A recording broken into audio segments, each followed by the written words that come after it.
ایک بزرگ کسی جگہ واز کہہ رہے تھے، اس واز میں انہوں نے بسم اللہ الرحمن الرحیم کی فضیلت بھی بیان کی۔ یہودیوں کے مکانات بھی نزدیک تھے۔ اس واز کو ایک یہودی لڑکی سن رہی تھی۔ اس پر اس بیان کا اثر ہوا کہ وہ دل و جان سے مسلمان ہو گئی اور ہر کام بسم اللہ پڑھ کر کرتی تھی۔ لڑکی کے باپ کو جب خبر ہوئی تو اس پر بہت سخت ناراض ہوا اور اسے دھمکی دی تاکہ اسلام کو چھوڑ دے، مگر وہ لڑکی اپنے اسلام پر جمی رہی۔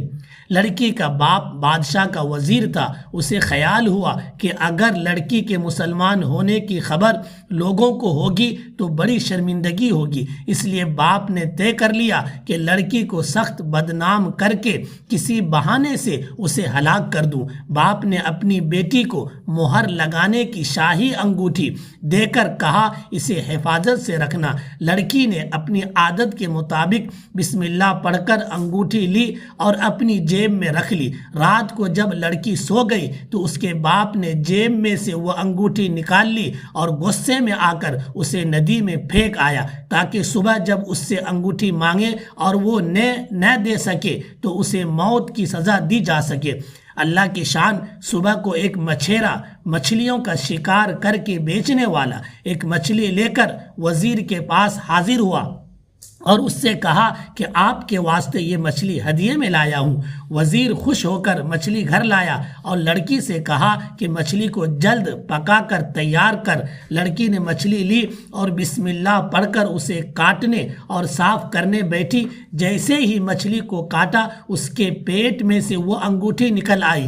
لڑکی انگوٹھی دیکھ کر حیران و پریشان ہوئی اور اپنی جیب میں ہاتھ ڈال کر دیکھا تو انگوٹھی غائب تھی۔ وہ حیران سوچنے لگی کہ یہ انگوٹھی میری جیب میں سے نکل کر مچھلی کے پیٹ میں کیسے آ گئی۔ پھر فوراً بسم اللہ پڑھ کر انگوٹھی جیب میں رکھ لی اور مچھلی پکانے میں مشغول ہو گئی اور جلد ہی تیار کر کے اسے باپ کے سامنے رکھ دی۔ کھانے سے فارغ ہو کر باپ نے انگوٹھی مانگی تو بیٹی نے بسم اللہ پڑھ کر جیب میں ہاتھ ڈالا اور وہ انگوٹھی نکال کر پیش کر دی۔ باپ اس انگوٹھی کو دیکھ کر حیران ہو گیا کہ اسے تو میں ندی میں پھینک آیا تھا، اس کے ہاتھ میں کہاں سے آ گئی؟ بیٹی سے پوچھا کہ یہ تیرے پاس کہاں سے آئی؟ بیٹی نے پورا واقعہ بیان کر دیا۔ لڑکی نے اللہ کا شکر ادا کیا اور کہا کہ اللہ تعالیٰ نے مجھے بسم اللہ کی برکت سے عزت دی۔ آپ نے ندی میں پھینک دی مگر اللہ تعالیٰ کی قدرت کہ وہ انگوٹھی مچھلی نے نگل لی اور پھر وہی مچھلی شکار ہو کر آپ کے پاس ہدیے میں آئی اور آپ نے اسے پکانے کے لیے میرے حوالے کی اور بالآخر میرے ہاتھ میں وہ انگوٹھی واپس آ گئی۔ باپ یہ سارا قصہ سن کر فوراً ہی مسلمان ہو گیا۔